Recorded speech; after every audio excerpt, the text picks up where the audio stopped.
Hey guys, it's Laura. I could not find for the life of me a time to be able to meet to do an orientation. So you're stuck with another video for now, and I'm going to try to see if we can either just get together, maybe during lunchtime next week during the first week of class, or find another time that we could meet to answer questions and go over some things. But I want to hit the most important things right now just to get you guys started. So I'm going to just kind of go over some important things. So the first thing I want to talk to you about, I mentioned this I think in one of the other videos about the mentorship thing that we're starting with the S1s and S2. So I just want to kind of give you kind of the scoop about that.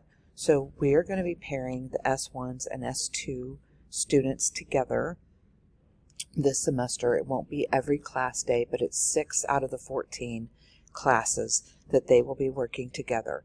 The good thing is that also means that S1 and S2 faculty will be working together as well, so that means that gives us extra hands to be working.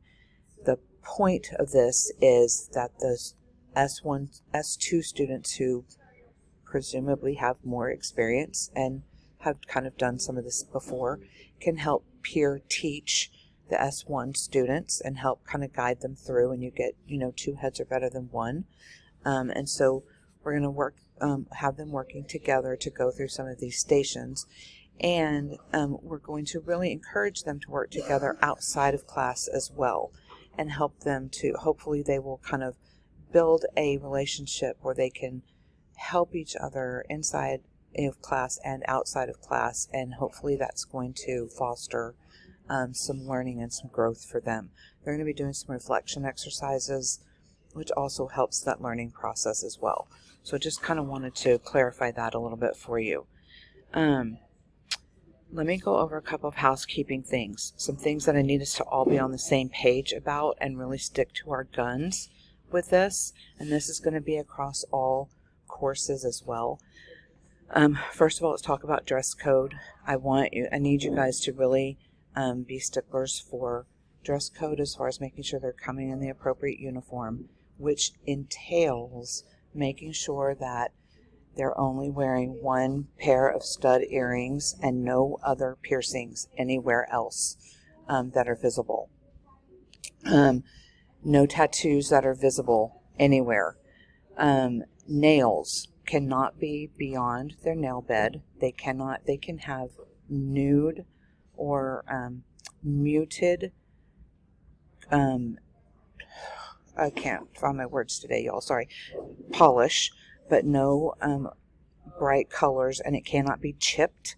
They cannot have fake nails. They cannot have any other kinds of nail enhancements. Their hair must be pulled back and up off of their neck, and it cannot be hanging down in their face like mine is right now in any shape or form. And they have to have closed-toed shoes, obviously, and it's supposed to not be like mesh.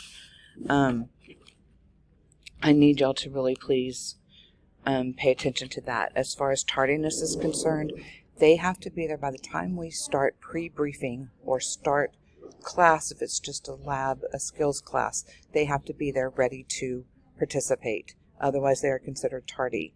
Okay, here's the kind of new rule that is being enforced now. As far as supplies are concerned, they have to have supplies that can fit on their body or in a pouch that they are wearing. Otherwise, they should not be bringing it to lab. We are not encouraging them to use the cubbies. Putting things in cubbies takes up too much time and too much space, and we don't have it. So they need to be able to either wear it or carry it, which if they're carrying it, they can't participate in STEM, right? They need their hands. So they can bring their electronics, so a computer, a tablet, or a phone. They can bring a water bottle, which can be set down on a table outside the room. But other than that, it needs to be carried or worn. Otherwise, it needs to stay in their car or at their home where they can get a locker. So please, help enforce that rule, and that is in their syllabus, and we will talk about that first day. The first week of classes, we can give them a pass, kind of give them the warning, tell them about this is coming, and then starting second week, we will start to enforce that in their professionalism scores. From a faculty perspective, I need for you guys to be there at least 30 minutes early to make sure that the electronics are working, to make sure everything is set up. I will not be there every week to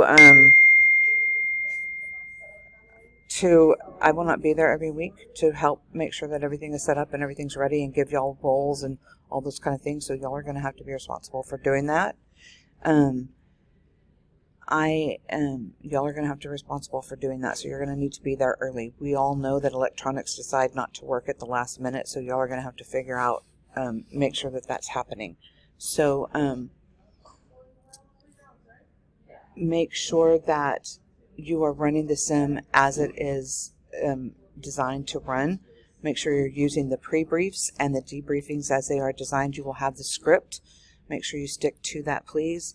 And make sure you're using cues to help your students, but these are not teaching sessions. These are simulations. So don't stand there and stop the sim and do teaching sessions. Make sure you're running them as a sim, and then you debrief the things that need to be reinforced. The CCEI tool is going to be used as a feedback tool for all of the group simulations. We will now use the CET as a grading tool only for the summative simulations, and I believe there are 4 of those this semester. So they will only be getting the CET tool for the summative. We are also going to be doing all of our summative simulations. Will have 2 reviewers. So we'll have 2 reviewers. Each reviewer will grade on the CCEI, and then y'all will come together and kind of compare and come to a consensus. That consensus grade will be what's put into the CET. But you'll keep the individuals so that we can use that for inter-rater reliability. But every week we will use professionalism grades. Finally, the students will document. I think I talked about this already in the other thing, but they will document after every sim, and then we will go back in there and give them feedback on their documentation. Hopefully we will see them grow in their documentation by giving them this continuous feedback.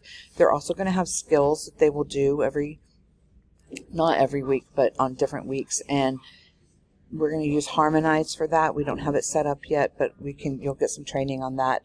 But we can go back and give feedback on those skills, and then also through Harmonize, we'll be able to have the students do peer feedback with each other, and hopefully that will save some of the feedback we have to do on each of those. The last thing is I will need for y'all to go into Pioneer Portal and upload your CVs and your syllabi. I'll get you a House Bill syllabi to upload shortly. It's coming. I know for those of y'all who don't have access yet, we'll have to figure out something. I'm not sure what that's going to be. I think that's all that I needed to touch on right now. If you have questions for me right now, just email me.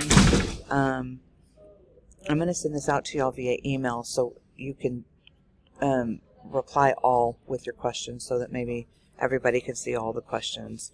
Otherwise, I think that's it. Thanks, guys. I'm looking forward to it. See y'all soon. Bye.